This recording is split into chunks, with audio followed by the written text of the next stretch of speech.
Pili na tayo ng bulaklak para kay Mrs. Para sa Mother's Day. Ayan.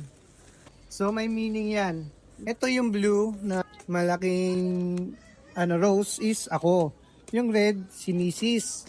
Tapos yung malilit na yellow na rose, mga anak namin pito yan. 1, 2, 3, 4, 5, 6, 7. So yan.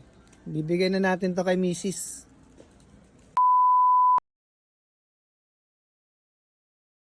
Yan to yung papagawa natin. Papa-arrange natin na flower.